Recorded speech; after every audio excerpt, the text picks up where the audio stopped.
तो hi guys, इस video में हमको कवर करना था वर्क। हमने लास्ट वीडियो में फोर्सेस, टाइप्स ऑफ फोर्सेस को ख़त्म कर लिया था। तो अब चलते हैं वर्क पर। अब जब मैं वर्क बोलती हूँ तो आपको क्या समझ में आता है? वर्क से आपको याद आता होगा अपना होमवर्क, पर नहीं, साइंस में वर्क का मतलब कुछ और होता है। तो साइंस में जो मतलब वर्क का होता है वो होता है work is said to be done when an objects move from distance on applying force. Work कब होगा साइंस में? जब एक ऑब्जेक्ट इधर रखा है और हम उसे थोड़ा सा फोर्स लगाएंगे और वो इधर आ जाएगा। मतलब अगर उस ऑब्जेक्ट ने अपनी पोजीशन चेंज कर ली तो हम कहेंगे कि वर्क जो है वो डन है साइंस की लैंग्वेज में। तो वर्क तभी डन होगा। तो work is said to be done when an object move some distance on applying force. If the object does not move, अगर वो ऑब्जेक्ट नहीं हिलेगा, अगर फोर्स भी लगाया और तब भी नहीं हिलेगा तो वर्क नहीं होगा। Then the work is said not to be done. For example, अब एक एग्ज़ाम्पल देखते हैं। अगर आप बॉल को धक्का मारोगे तो वो नहीं हिलेगी, so hence no work is done. Similarly अगर वर्क को जो है अगर आप फोर्स अप्लाई करोगे अपनी बुक पर, वो हिलेगी तो वर्क जो है वहाँ पर डन हो जाएगा। नेक्स्ट पैराग्राफ पर चलते हैं। Work is simply the application of force over a distance. तो इस इस लाइन को जो आप मार्क कर लेना। Work is simply the application of force over a distance. Work क्या है? सिर्फ एप्लीकेशन है, मतलब फोर्स का लगाना है एक डिस्टेंस पर। When you lift a weight from the ground, जब आप कुछ उठाते हो ज़मीन पे से और उसको शेल्फ पर रखते हो तो work is said to be done, तब जो है वर्क हो जाता है। The force applied is equal to the weight of the object. जो फोर्स हम लगाते हैं किसी चीज़ पर वो उस वेट के इक्वल होता है। जैसे किसी चीज़ का वज़न जो है वो 1 kg है, तो एक सेकंड मेरा पेन ही ख़राब हो गया। तो किसी चीज़ का वर्क जो है वो वेट जो है 1 kg है, तो उसका जो फोर्स लगाया जाएगा वो होगा 1 न्यूटन। न्यूटन क्या होता है? फोर्स की यूनिट होती है। जैसे ये kg वेट की यूनिट है, ये फोर्स की यूनिट होती है, तो ये दोनों इक्वल होंगे। Next, the distance covered is equal to the height of the shelf. अब यहाँ पर ये बुक का दे रखा है। अब जितना भी डिस्टेंस कवर्ड होगा वो होगा यहाँ से जहाँ पर बुक रखी थी वहाँ से शेल्फ तक, तो इतना जो है इसका डिस्टेंस हो जाएगा। और जो बुक का वेट होगा वो इक्वल होगा फोर्स से। अब आपको ये समझ में आ गया होगा।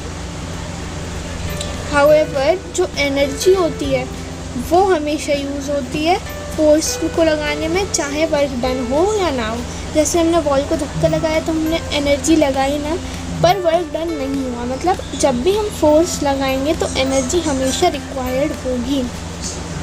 तो अब नेक्स्ट टॉपिक ही है हमारा energy. We have already discussed that energy is the ability to do work. तो इसे मार्क कर लेना। एनर्जी की डेफिनेशन जो है वो है energy is the ability to do work. एक ऐसी एबिलिटी जिससे वर्क जो है वो डन होता है, उसको हम जो है कहते हैं एनर्जी। तो ये एग्ज़ाम में ज़रूर पूछा जाता है, तो इसका आप मार्क कर लें। We need energy for everything. हमको एनर्जी हर किसी चीज़ के लिए चाहिए होती है, जैसे walking, playing, writing, laughing and even breathing. और बोलते टाइम भी हमको एनर्जी की ज़रूरत पड़ती है। और हमको एनर्जी कहाँ से मिलती है?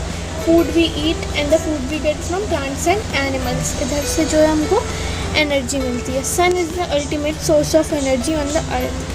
सन ही एक सोर्स है एनर्जी का अर्थ पर। तो all forms are energy are directly और इनडायरेक्टली फ्यूल्ड बाय इट। हर एनर्जी, जैसे सन जो है वो एक अल्टीमेट एनर्जी है और उसी से सारी एनर्जी जो है निकलती है। जैसे सोलर एनर्जी तो सन से ही आती है, water energy, wind energy, muscular energy, ये सब जो है सन से ही आती हैं अल्टीमेटली। तो sun is the ultimate source of energy. अब हम टाइप्स ऑफ एनर्जी देखते हैं। Common forms of energy we see around us are, सबसे पहली है सोलर एनर्जी। ये तो आपको पता ही होगा। The energy obtained from the sun is the most important form of energy. Solar energy is natural, readily available, non-polluting and inexhaustible. तो इसमें लिखा है कि जो एनर्जी हम सन से लेते हैं वो सबसे इम्पॉर्टेंट, मोस्ट इम्पॉर्टेंट फॉर्म है एनर्जी का। सोलर एनर्जी नेचुरल है, मतलब मैन मेड नहीं है, नेचुरल है, रेडली अवेलेबल मतलब ईजिली अवेलेबल है, और नॉन पॉल्यूटिंग है, इससे कोई पॉल्यूशन भी नहीं होता, एंड इनएग्जॉस्टेबल मतलब ये कभी ख़त्म नहीं होगी। It is use to perform various activities like drying wet clothes, धूप में ही सूखते हैं ना गीले कपड़े, तो ये इसका एक यूज़ है।